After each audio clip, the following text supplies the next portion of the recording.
नमस्कार। हमारे पिछले लेक्चर में हमने पढ़ा था आईओटी का इंट्रोडक्शन, बेसिक उसकी डेफिनेशन के बारे में थोड़ा जाना था। उसके बाद हमने उसके जो प्रोटोकॉल्स हैं उसके बारे में कुछ इंट्रोडक्टरी पार्ट किया। फिर हमने उसकी कुछ एप्लीकेशंस का और जो उसके चैलेंजेस हैं उनके इंट्रोडक्टरी पार्ट किया था। आज हम स्टार्ट करते हैं आईओटी कंपोनेंट से।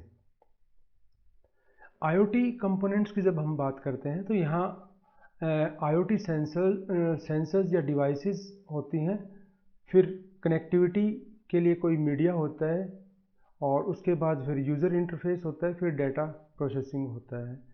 ये मेन पार्ट है।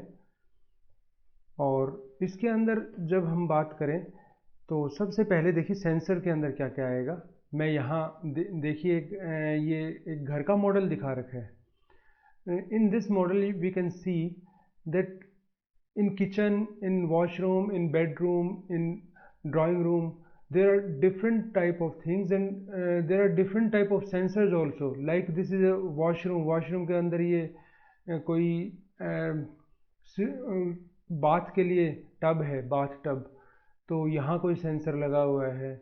और उसके बाद यहाँ ड्राइंग रूम के अंदर कोई सेंसर लगे हुए हैं। ये सारी जो डॉटेड लाइन आप देख रहे हैं इसका मतलब ये सभी सेंसर्स हैं और ये सारी थिंग्स जो है एक घर के अंदर वो सभी कनेक्टेड हैं, इंटरनेट के थ्रू कनेक्टेड हैं।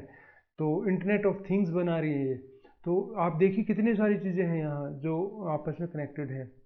तो यहाँ हम देखेंगे temperature sensor, pressure sensor, proximity sensor, accelerometer, IR sensor, gyroscope sensor और optical sensor, gas sensor and smoke sensor, इनकी हम जनरली बात करते हैं।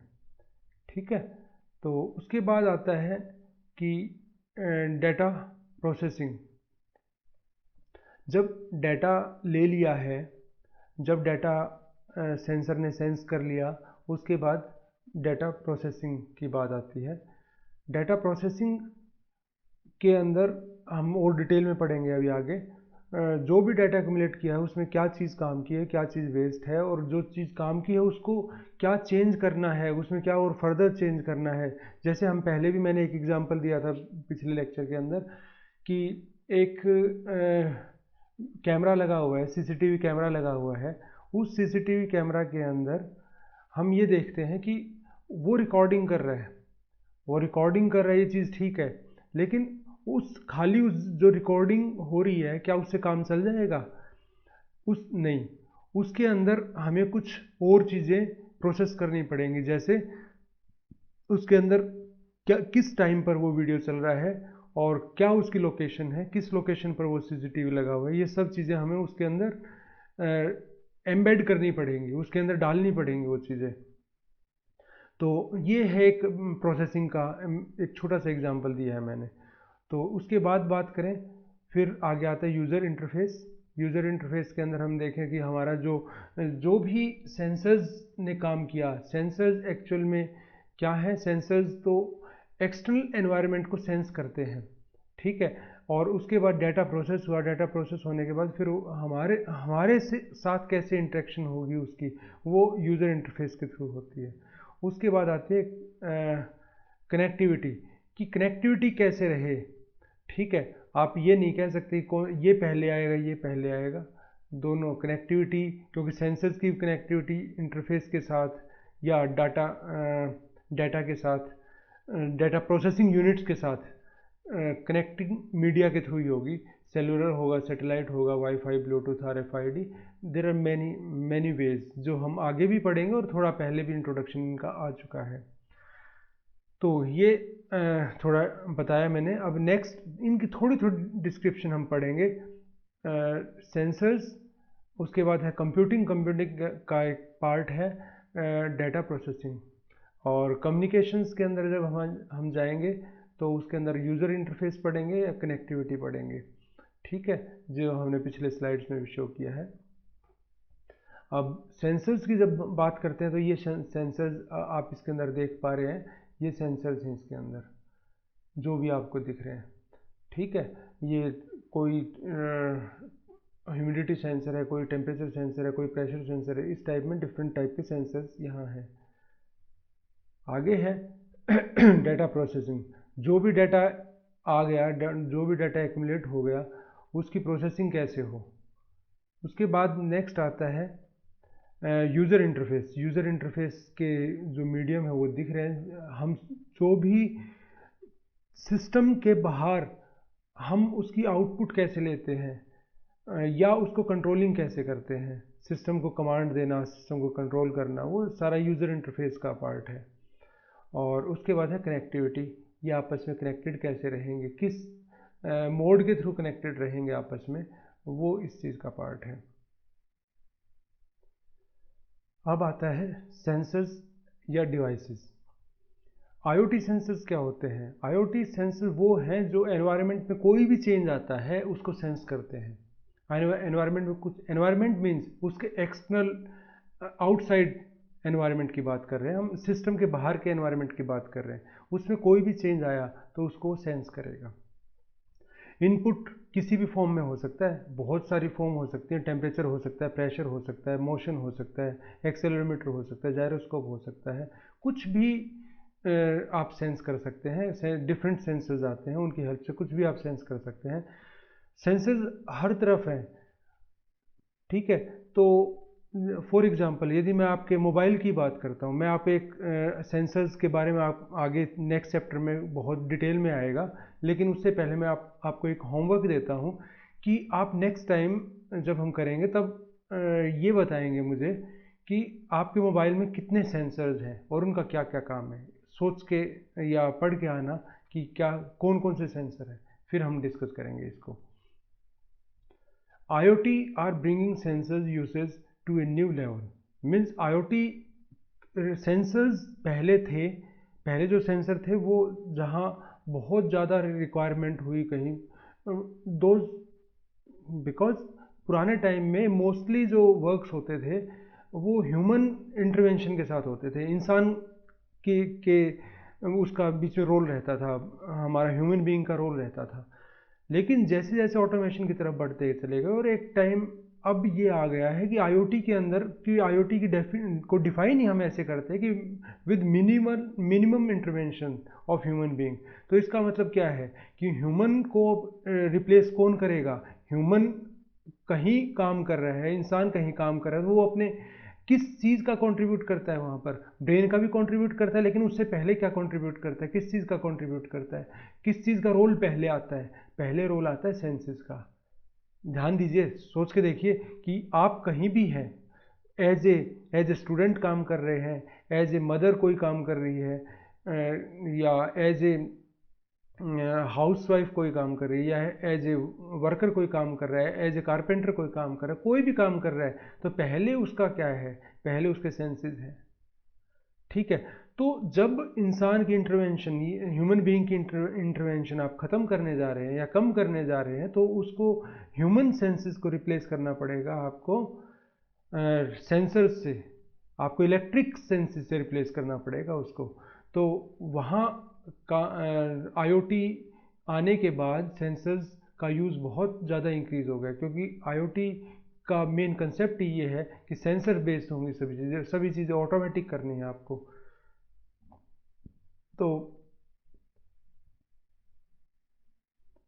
आईओटी सिस्टम के अंदर जो सेंसर्स और डिवाइसेस हैं वो क्लाउड के साथ टॉकिंग करती हैं। टॉकिंग का मतलब क्या है? आप टॉक करते हैं उसका मतलब क्या होता है? टॉक का मतलब बोल के नहीं बताते, लेकिन आप टॉक करते हैं उसका मीनिंग क्या होता है? You are just exchanging your thoughts. आप अपने थॉट्स को एक्सचेंज कर रहे हैं। सेम वे जब सेंसर्स का क्लाउड के साथ टॉकिंग की बात मैंने यहाँ जो लिखी हुई है, यहाँ आप देख पा रहे हैं, तो इसका मतलब भी यही है कि वो क्लाउड के साथ डाटा एक्सचेंज करता है। जो भी डाटा कलेक्ट होता जाता है वो वो क्लाउड के ऊपर सेंड कर देगा, और क्लाउड उसके वहाँ क्लाउड के ऊपर जो सॉफ्टवेयर है वो उसको प्रोसेस करता है, और उसके बाद वो डिसाइड करेगा कि क्या एक्शन परफॉर्म करना है। क्या हमें कोई अलर्ट भेजना है यूज़र को, क्योंकि अलर्ट जाएगा तो यूज़र को ही जाएगा, या यूज़र को अलर्ट भेजने की ज़रूरत ही नहीं, अपने आप ही उस मैसेज के अकॉर्डिंग, जो मैसेज वहाँ से आया उस मैसेज के अकॉर्डिंग अपने आप ही कोई एक्शन लेके सेंसर्स को कोई की पोजीशन में चेंज करना है या उसके एक्शन में कोई चेंज करना है। फॉर एग्जांपल कई बार सीसीटीवी कैमराज के अंदर डिफरेंट रोटेटिंग कैमराज लगे होते हैं, तो वहाँ सोच सकते हो कि यदि कोई मैसेज गया और उसके बाद डिसीजन ये आया, वहाँ से कंक्लूजन ये आया कि इसकी डायरेक्शन को 10 डिग्री रोटेट कर दिया जाए या 20 डिग्री रोटेट कर दिया जाए, तो उसमें ह्यूमन इंटरवेंशन की कोई ज़रूरत ही नहीं हुई, वो अपने आप ही एक्शन ले लेगा।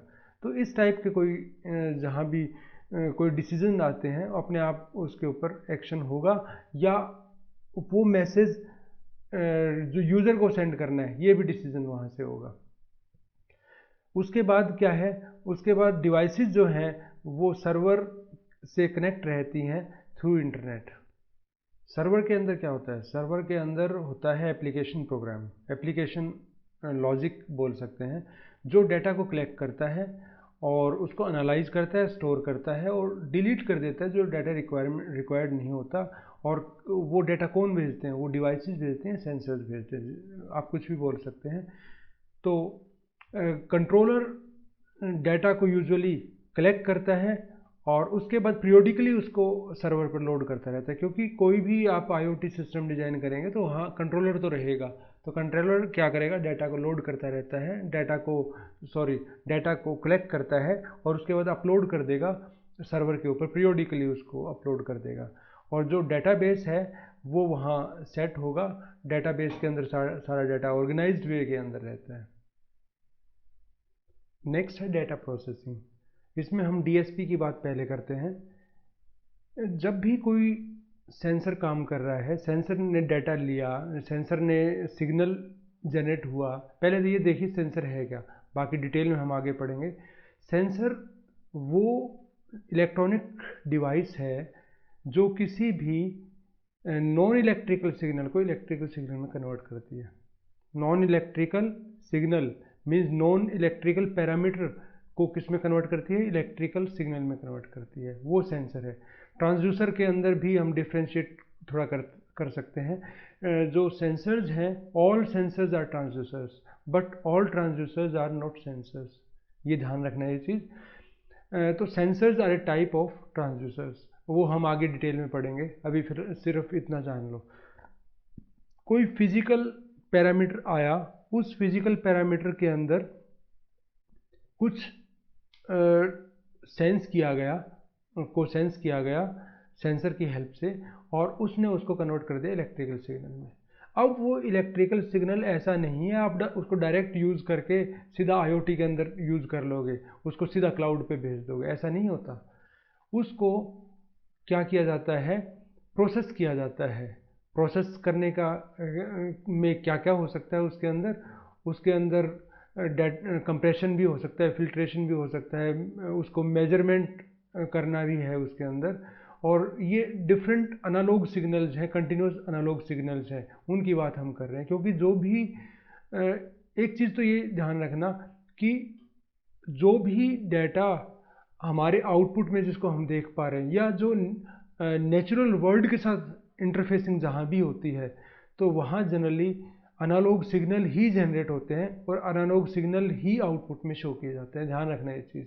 जैसे हम कंप्यूटर की भी बात करते हैं, तो कंप्यूटर के अंदर जहाँ आप स्विच कीबोर्ड्स की बात करते हो, या आप माउस की बात करते हो, या आप जो भी इनपुट डिवाइसेस हैं उनकी बात करते हो, तो वहाँ क्या है, एनालॉग सिग्नल ही इनिशियली जनरेट होता है। और उसके बाद क्या है कि उसको कंप्यूटर में ले जाने से पहले, क्योंकि कंप्यूटर आपका डिजिटल सिग्नल को समझता है, डिजिटल सिग्नल में कन्वर्ट कर लिया जाता है। और उसके बाद अगेन जब वो आउटपुट डिवाइसेस के ऊपर आता है, फॉर एग्जांपल आउटपुट आपके कंप्यूटर डिस्प्ले के ऊपर आता है, या आपके प्रिंटर के ऊपर आता है, या आपके स्पीकर के ऊपर आता है, तब उसको दोबारा से अगेन उसको एनालॉग सिग्नल में कन्वर्ट कर लिया जाता है। तो ये कन्वर्जन चलता रहता है। तो यहाँ यही बात कर रहा हूँ मैं कि कोई भी सिग्नल जब उस सेंसर के थ्रू हमने लिया है, that is not ready to use directly, उसको वो एनालॉग फॉर्म में होगा, उसको प्रोसेस करने पड़ते हैं उसके ऊपर। ये मैं यहाँ बताऊँगा क्या क्या प्रोसेस होते हैं, हम डिस्कस करेंगे। उसके बाद क्या है, उस सिग्नल को डिजिटल सिग्नल में कन्वर्ट करने के बाद भी उनको कई तरीके से कई रिप्रेजेंटेशन के थ्रू शो करते हैं, जैसे डिस्क्रीट टाइम के अंदर शो करते हैं, डिस्क्रीट फ्रीक्वेंसी के अंदर शो करते हैं, या अदर जो डोमेन्स हैं, डिफरेंट डोमेन्स हैं सिग्नल के, उनके अंदर शो करते हैं। ठीक है, या सीक्वेंस ऑफ नंबर्स में भी शो करते हैं, सीक्वेंस ऑफ सिंबल्स में भी शो करते हैं। क्यों करते हैं ऐसा? सो दैट उनकी डिजिटल प्रोसेसिंग ईजीली हो सके। अलग अलग एप्लीकेशन के लिए अलग अलग आपको डिफरेंट टाइप की प्रोसेसिंग करनी पड़ती है। यहाँ मैं एक एग्जांपल लेके चलता हूँ। जैसे इमेज प्रोसेसिंग के बारे में यदि आप कुछ जानते हैं, तो इमेज प्रोसेसिंग के अंदर जब आपको इमेज फ्यूज़न करना है तो आप स्पेशियल डोमेन में शो करते हैं, पिक्चर को स्पेशियल डोमेन में लेके चलते हैं। जब आपको इमेज का फ्यूज़न करना है, 2 इमेज है, 3 इमेज है, 4 इमेज है, तो उनको फ्यूज़ करते हुए, फ्यूज़ का मतलब उनको मिक्स करते हुए आपको स्पेशियल डोमेन में लेके चलना पड़ता है। और यदि आप उसको एज को शार्प करना चाहते हैं तो आपको उसको फ्रीक्वेंसी डोमेन में कन्वर्ट करना पड़ेगा, फिर वहाँ से एज शार्पनिंग होगी। ठीक है, तो ये एक मेथड एक एग्जांपल मैंने बताया कि डिफरेंट टारगेट, आपका टारगेट अलग है। एक जगह आपका टारगेट है फ्यूजन करना और एक जगह आपका टारगेट है फ्रीक्वेंसी उसके एजेस को शार्प करना या ब्लरिंग को ख़त्म करना। आपके ये अलग अलग टारगेट हैं। जहाँ टारगेट चेंज होगा, आपका एम चेंज होगा, तो साथ में आपकी हो सकता है, मैं ये नहीं कह रहा हमेशा होता है, हो सकता है कि एक डोमेन आपका काम ना करे, दूसरा काम करेगा। ठीक है, तो तभी मैंने यहाँ बताया कि बहुत सारे डोमेन होते हैं जिनके अंदर हम उनकी रिप्रेजेंटेशन कर सकते हैं अकॉर्डिंग टू आवर रिक्वायरमेंट। आपकी रिक्वायरमेंट क्या होगी? अब जैसे जैसे कंप्यूटर का एप्लीकेशन इंक्रीज हो रहा है, कंप्यूटर आजकल हर फील्ड में यूज़ हो रहा है, हर एक फील्ड में यूज़ हो रहा है, तो वैसे वैसे हमारे डिजिटल सिग्नल प्रोसेसिंग की डिमांड में या यूज़ भी इंक्रीज होता जा रहा है। इस मॉडल में क्या दिखाया है देखिए। इस मॉडल में सबसे पहले क्या है कि एनालॉग सिग्नल सेंसर के थ्रू आया, सेंसर ने एनालॉग सिग्नल सेंस किया और उसके बाद क्या हुआ, एडीसी लगा रखे। ADC means analogue to digital converter. उसने सिग्नल को डिजिटल में कन्वर्ट कर दिया, डिजिटल सिग्नल में कन्वर्ट कर दिया। फिर हमने लगाया डीएसपी, डिजिटल सिग्नल प्रोसेसिंग। ये जो डीएसपी है ना, ये आपका सिग्नल प्रोसेसिंग की जान है, ये समझ सकते हैं। ये सारा दिमाग यही है, सारा जो सारा कंट्रोलर यही काम करता है। डीएसपी कंट्रोलर जाते हैं, वो कंट्रोलर यही काम करते हैं और उसके बाद वो उसको जो भी कन्वर्जन करना होता है वो करते हैं। आजकल आपने शायद देखा हो, ध्यान कभी दिया हो कि जो भी डीजे मैरिजेस के अंदर लगते हैं, डीजे चलते हैं, तो उसके साथ वहाँ देखना कभी आप ध्यान से, वहाँ लिखा होगा डिजिटल सिग्नल प्रोसेसर। वहाँ जो उनके पास सेटअप रहता है उसके अंदर डिजिटल सिग्नल प्रोसेसर रहता है, तो वो लोग भी डीएसपी प्रोसेसर का यूज़ करते हैं। ठीक है, तो वहाँ जो प्रोसेसिंग होती है वो भी डिजिटली प्रोसेसिंग होती है। अब इसके बाद आता है डिजिटल टू एनालॉग कन्वर्जन और उसके बाद आता है एनालॉग सिग्नल। दोबारा से मैंने आपको बताया था अभी थोड़ी देर पहले कि एनालॉग सिग्नल से ही आपका इनिशिएट होगा और जब आप उसको आउटपुट एंड के ऊपर देखोगे तब भी एनालॉग सिग्नल में ही आपको उसको लेना पड़ेगा। आप डिजिटल सिग्नल से की आउटपुट नहीं आपको समझ आएगी। ठीक है, तो जो भी ये मशीन के लिए लैंग्वेज है वो डिजिटल सिग्नल जो है आपके लिए लैंग्वेज है, आपके लिए जो आपके समझ आने के लिए जो है सिग्नल वो एनालॉग सिग्नल ही है, जिसको प्लॉटर के थ्रू यूज़ कर लो, प्रिंटर के थ्रू यूज़ कर लो, आप चाहे आप उसको डिस्प्ले, कंप्यूटर डिस्प्ले के ऊपर ले लो या आप स्पीकर के ऊपर ले लो, कहीं भी आप उसका यूज़ कर सकते हैं। जब आईओटी में इन चीज़ों का यूज़ होना स्टार्ट हो गया, जब आईओटी में हम इन चीज़ों का अडॉप्ट कर रहे हैं या रिक्वायरमेंट ही, अडॉप्ट क्या कर रहे हैं, हमारी रिक्वायरमेंट है आईओटी के अंदर उसको यूज़ करना, तो मैं कैसे मानूंगा कि ये जो चीज़ है, ये प्रोसेसर ज़्यादा अच्छा है, ये प्रोसेसर इतना अच्छा नहीं है। हम कैसे बताएंगे कि ये प्रोसेसर बढ़िया काम कर रहा है, ये अच्छा काम नहीं कर रहा?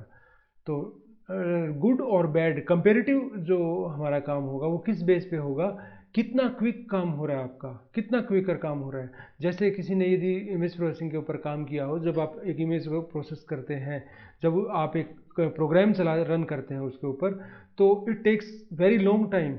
या किसी ने वीडियो एडिटर्स यूज़ किए हैं तो आप देखिए उसके ऊपर कितना लंबा टाइम लग जाता है। 1 आवर की वीडियो को यदि आप एडिट करके यदि उसको दोबारा से सेव करते हैं, हो सकता है हाफ एन आवर से भी ज़्यादा लग जाए उसको, ठीक है। तो इतना लॉन्ग टाइम इसको लग जाता है। तो इट मीन्स आपको ये देखना पड़ेगा कितने क्विक है। हो सकता है ये आज से हमने तो जैसे वीडियो प्रोसेसर अभी वीडियो एडिटर अभी यूज़ करना स्टार्ट किया, हो सकता है 10 ईयर पहले के जो वीडियो एडिटर आते हो सकता है वो बहुत टाइम लगाते हो और भी ज़्यादा टाइम लगाते हो, ठीक है। और दूसरा क्या है, स्मॉलर होना चाहिए, साइज़ उसका स्मॉल होना चाहिए, जो भी आप प्रोसेसर यूज़ करें उसका स्मॉलर साइज़ होना चाहिए।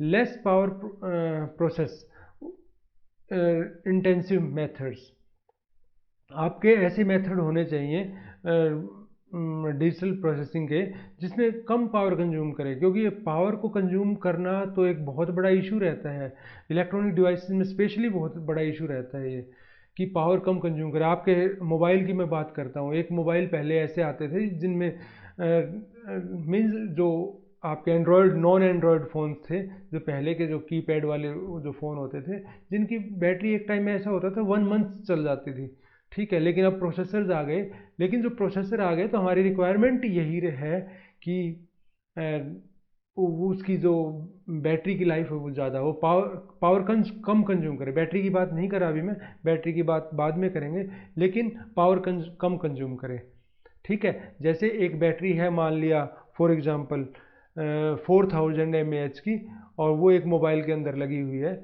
और उसके अंदर उसकी कुछ टाइम लेती है कि 2 दिन का टाइम लेता है वो, आपका मोबाइल 2 डेज उसमें निकाल देता है।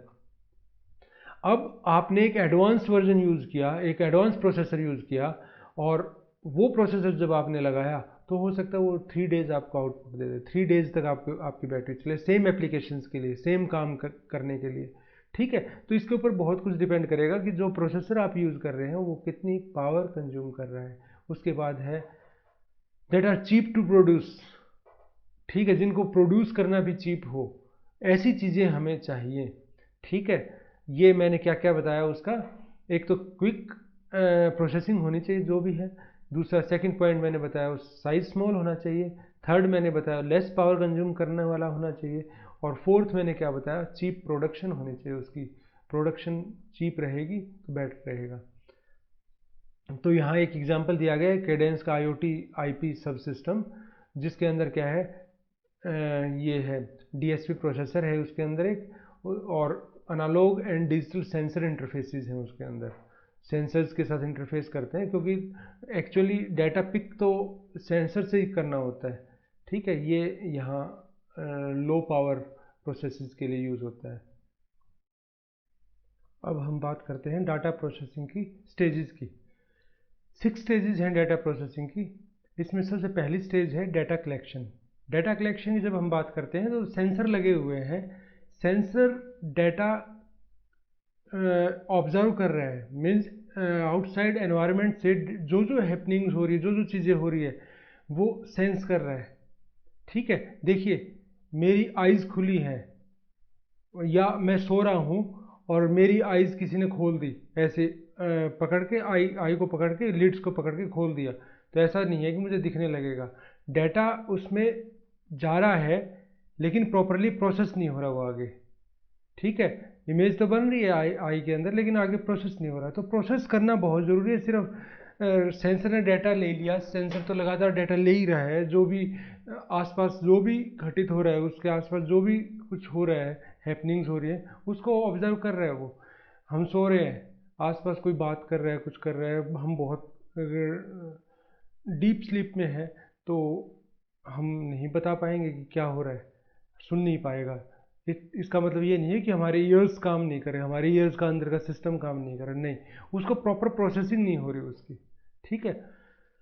तो डाटा कलेक्शन की जब मैं बात करता हूँ तो जो भी प्रोसेसिंग के जो सारे स्टेप्स मैं बता रहा हूँ वो सभी स्टेप्स जो इससे पहले हमने बात की है, इस एनालॉग सिग्नल ले लिया किसने, सेंसर ने, और उसके बाद उसको डिजिटल में कन्वर्ट करके यहाँ भेज दिया। अब जो भी बात हो रही है 6 स्टेजेस की वो यहाँ हो रही है। यहाँ क्या क्या स्टेजेस होंगी डाटा की, तो डाटा कलेक्शन फर्स्ट स्टेज के अंदर जो भी डाटा आएगा उसको पुल किया जाएगा। हाँ आओ भाई, तू भी आ जा, तू भी आ जा, सब डाटा को उठा के अंदर रख लेना, ठीक है। सारा डाटा वो अंदर रख लेगा, जो भी उसके सेंसर से आ रहा है। ऐसा नहीं है कि जो पड़ोसियों से आ रहा है उसको भी उठा लेगा। एक सेंसर मेरे नेटवर्क में नहीं है, उसका भी हमने उठा लिया, ठीक है। ऐसा नहीं, जो आपके प्रोटोकॉल में डिफाइंड है जो सेंसर्स, उनका डाटा पिक करेगा वो। ऐसा नहीं है कि सारा डाटा जो पूरी आसपास आपकी रेंज में जो भी डाटा आ रहा है सब उठा दे, ऐसा नहीं होगा। वो डाटा पिक करेगा जो आपके प्रोटोकॉल्स में जो इनपुट डिवाइसेस मीन्स यहाँ कौन है इनपुट तो सेंसर्स हैं यहाँ जो डिफाइंड है, सिर्फ उन्हीं का डाटा पिक करेगा। उनसे जो भी डाटा मिलेगा वो उसको ले लेगा।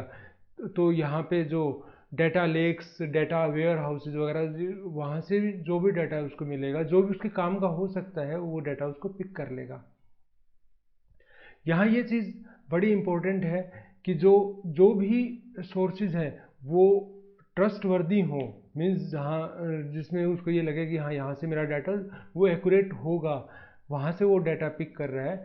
और या जो भी आप, मैं इसको थोड़ा सा बदल के बोलता हूँ इस बात को, मीन्स जो भी आप उसके इनपुट लगाएंगे तो वहाँ आप ऐसे लगाएं कि वो सेंसस ट्रस्टवर्दी हो, वहाँ से डाटा एररफुल ना आए, विदाउट एरर आए। विदाउट एरर तो नहीं आ सकता कभी भी, विद मिनिमम एरर आए, मैं ये कहूँगा, बेटर टू से, ठीक है। तो ट्रस्टवर्दी आपका होना चाहिए सिस्टम, ठीक है। तो क्योंकि जो डाटा आप आज अभी कलेक्ट कर रहे हैं वो फर्दर जब प्रोसेस होकर आगे बढ़ेगा तो वो एक इंफॉर्मेशन बनेगा, ठीक है, एक इंफॉर्मेशन बनेगा। फॉर एग्जांपल, मैं एक एग्जांपल ले रहा हूँ, बड़ा छोटा सा एग्जांपल ले रहा हूँ। जैसे हमने एक वेदर रिकॉर्डिंग सिस्टम ले लिया। वेदर रिकॉर्डिंग सिस्टम के अंदर क्या किया, प्रेशर सेंसर लगा हुआ है, ह्यूमिडिटी सेंसर लगा हुआ है और टेम्परेचर सेंसर लगा हुआ है। For example humidity sensor, for example pressure sensor खराब हो गया और प्रेशर सेंसर ने प्रेशर गलत ऑब्जर्व कर लिया। उसने नॉर्मल एनवायरनमेंट था, उसने लो कर दिया कि लो प्रेशर है। उसने क्या किया, क्या सेंस किया कि लो प्रेशर है, और वो लो प्रेशर क्योंकि ट्रस्टवर्दी नहीं था या वो that was not working properly, तो क्या हुआ कि वो डाटा आगे गया और उससे इंफॉर्मेशन क्या निकल के आई, लो प्रेशर का मतलब क्या है भैया, तो स्टॉर्म आएगा या थंडर स्टॉर्म आएगा, मीन्स या तो बारिश आ सकती है या तूफान आएगा। तो उससे ये ऑब्जर्वेशन निकल के आई। तो क्या ये ऑब्जर्वेशन ठीक है, क्या ये इंफॉर्मेशन ठीक है? नहीं, ये इंफॉर्मेशन ठीक नहीं है, because the data taken was not correct, the source was not correct. जब सोर्स ही ठीक नहीं है तो आपका जो इंफॉर्मेशन है वो कहाँ से ठीक होगी, ठीक है। तो ये बहुत ज़रूरी है कि जहाँ से आप डाटा ले रहे हो उन सेंसर्स की क्वालिटी बेटर हो, ऐसा ना हो कि वो आपके एररफुल डाटा आगे सेंड करें। उसके बाद आता है डाटा प्रिपरेशन। डाटा प्रिपरेशन के अंदर जो काम होता है वो प्री प्रोसेसिंग का होता है। और प्री प्रोसेसिंग के अंदर क्या होता है कि डाटा को प्रॉपरली चेक किया जाता है, डाटा को बड़े केयरफुली चेक किया जाता है। और किस चीज़ के लिए चेक करते हैं, अब आपके दिमाग में ये बात आएगी किस चीज़ के लिए चेक करते हैं। देखिए, जब भी कोई डाटा सेंस किया जाता है तो सबसे पहले तो सेंस करते हुए ही उसमें एरर आ सकते हैं। कैसे? कई बार स्पाइक्स आ जाते हैं, नॉइस रहता है। आपको पता होगा कि अपने आसपास क्या है, इलेक्ट्रोमैग्नेटिक नॉइस है, ठीक है, या कोई और थंडरिंग हो रही है, लाइटनिंग हो रही है, कुछ ऐसा है। ये नॉइसेस हैं जो आपके सेंसर्स को अफेक्ट कर सकते हैं, ठीक है। दूसरा क्या हुआ, जब आप उसको एनालॉग से डिजिटल में कन्वर्ट करते हैं तब वहाँ भी एरर आ सकती है। तो जब हम सेकंड स्टेज पर, फर्स्ट स्टेज ने तो जो भी डाटा आया इकट्ठा कर लिया, जो भी डाटा आया इकट्ठा कर लिया। सेकंड स्टेज के ऊपर, सेकंड स्टेज में डाटा प्रीपरेशन मीन्स आप उसको प्रिपेयर कर रहे हो, तो उसके अंदर क्या, प्री प्रोसेसिंग भी होती है इसके अंदर, प्री प्रोसेसिंग हम इसको बोल सकते हैं। तो इसके अंदर क्या होगा, कुछ चेक्स लगा दिए जाते हैं कि यदि डाटा इस और इस रेंज के बीच में है तो हमारे काम का है, यदि वो इससे इस थ्रेशोल्ड से कम का है या इस थ्रेशोल्ड से ऊपर का है, इसका मतलब वो रियल डाटा नहीं है, दैट इज सम एरर, या तो नॉइस के कारण सर्ज आ गया, या वो स्मॉल नॉइसेस आ गए इस फॉर्म में, मीन्स वहाँ कोई ना कोई चेक्स लगा दिए जाते हैं। उन चेक्स के बेस के ऊपर ये डिसाइड होता है कि कौन सा डाटा आपके काम का है और कौन सा डाटा आपके काम का नहीं है। इसके अंदर देखिए यहाँ यहाँ ये लिखा हुआ है कि कौन सा डाटा रिडंडेंट है। रिडंडेंट का मतलब जो फालतू का है, रिडंडेंट उसको बोलते हैं जो एक्स्ट्रा है, फालतू का है। इनकम्प्लीट है, जो कंप्लीट नहीं है। या इनकरेक्ट डाटा, जो डाटा इनकरेक्ट है, जो ठीक नहीं है जो डाटा। आप सोचोगे शुरू में ही कैसे पता लग जाएगा ठीक है या नहीं है। उसके लिए हमने शायद आप ध्यान हो आपको डिजिटल इलेक्ट्रॉनिक्स के अंदर, जो लोग डिजिटल इलेक्ट्रॉनिक्स पढ़ चुके हैं, उसमें एक छोटा सा सैंपल दिखाया था हमने। हेमिंग कोड्स बताए थे आपको, वो डाटा के एरर करेक्शन के लिए यूज़ होते हैं, सिंगल बिट एरर करेक्शन के लिए यूज़ करते हैं हम उनको। तो इस टाइप में आप वहाँ काफ़ी मेथड्स रहते हैं, काफ़ी चेक्स रहते हैं जो डाटा का चेक करते हैं कि वो डाटा करेक्ट है भी या नहीं। दूसरी चीज़ उसमें एक और चेक की जाती है कि जैसे डिजिटल सिग्नल के कुछ लेवल्स होते हैं, डिफाइंड लेवल्स होते हैं। शायद आपने पढ़े होंगे, जो लोग डिजिटल इलेक्ट्रॉनिक्स पढ़ चुके हैं उन्होंने पढ़ा हुआ है। 0 to 2.5, 0 to 1.5, हम उसको वोल्टेज का यदि सिग्नल है तो हम उसको जीरो कंसिडर कर, लो लेवल सिग्नल कंसिडर करते हैं या जीरो कंसिडर करते हैं। ठीक है, यदि 3.5 से 5 वोल्ट तक का सिग्नल है तो उसको हम हाई या 1 कंसिडर करते हैं। यदि सिग्नल आपके इनके बीच का आ रहा है, मीन्स 1.5 से ज़्यादा और 3.5 से कम का यदि कोई सिग्नल है, इसका मतलब तो क्या है कि वो आपके डिफाइंड रेंज में नहीं है। डिफाइंड रेंज में नहीं है तो क्या होगा, डिफाइंड रेंज में नहीं है तो आपको पता लग जाएगा कि ये तो देखने से पता लग गया कि वो तो ठीक है ही नहीं। ठीक है, तो यहाँ मैं जनरली एक बात बोलता हूँ कि सबसे इम्पोर्टेंट चीज़ ये है कि जो डाटा आपने लिया है, इन दोनों पॉइंट से मैंने ये कंक्लूड करता हूँ कि जो डाटा लिया है, जो रॉ मटेरियल आपने लिया है वो ठीक होना चाहिए। यदि उस रॉ मटेरियल में प्रॉब्लम हो गई ना तो आगे जो आपका डिश बनने वाली है ना, जो सब्जी बनने वाली है, वो उसमें भी प्रॉब्लम आ जाएगी। तो रॉ मटेरियल आपका अच्छा होना चाहिए।